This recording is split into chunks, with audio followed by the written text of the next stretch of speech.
Have you ever felt that selling makes you come across as being really pushy, a bit aggressive? Well, the good news is you're not alone. The best salespeople in 2025 know that the secret to selling is selling without selling. Let me explain.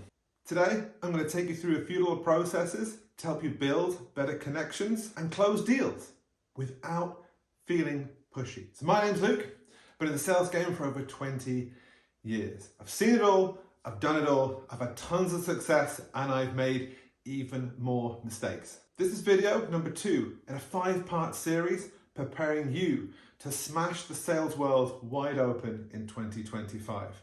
So check out the links in the descriptions, there's a ton of free stuff, and let's get into it.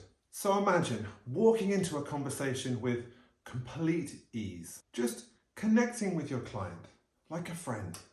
They're interested, they're engaged.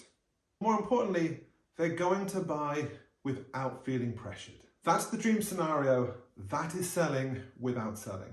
But before we get to that dream scenario, let's talk a little bit about why selling without selling is so important in 2025.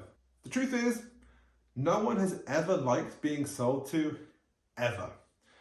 And in 2025, our prospects and customers are even more acutely aware that every time you call them, you text them, you DM them, you're probably looking for a sale. This is where we need to pivot to real conversations, real interactions. We need to be focused on their problems more than ever.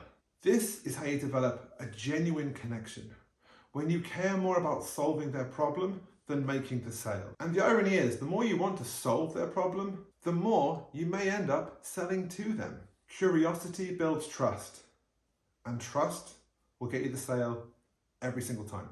Okay, so that being said, how can we actually put this into practice? I'm going to give you a sneak peek now into the high-ticket closing blueprint. It's all about guiding our prospects and our clients to a solution while ticking every box that fulfills their need along the way.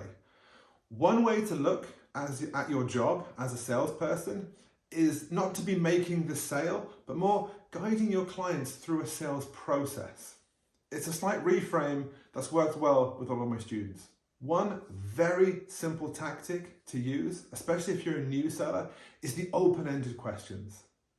Now, I have 3 small kids, so I'm constantly being asked these types of questions all the time, and I've even learned a lot from them. It's the whys, it's the hows, it's the whats. We don't want to ask closed questions where our clients and prospects can say yes or no. It's how does that make you feel? What is going to happen? Why is it like that? So instead of going straight into your product pitch, ask those open-ended questions. Be curious like a child. For example, what challenges are you facing with X, Y, and Z? How does that affect you? Why would you prefer to do that? Even if you have no idea what your client is talking about, just keep drilling down. Why is that? How is that? How did that happen? When would you like this completed by? What is your dream scenario? The list of these open-ended questions can go on and on and on. And before you know it, you could have spent 20 or 30 minutes and have 5 pages of pain points, requirements, all kinds of information that's going to help you accelerate that deal. At the same time, you build a ton of respect and trust with the client. And look, it even works when you're handling objections. So, for example, your client thinks that the price is absolutely ridiculous. A price objection, as we know, there could be many things behind it. It could well be the price, or it could be something else. So again, dig deeper. Why do you think that's a ridiculous price? What were you expecting? Is this just about price? What else is there? So as I've hinted at before, when you start selling this way, something amazing happens. Clients don't see you as a salesperson, they see you as a guide and a trusted advisor, someone that actually gives a shit.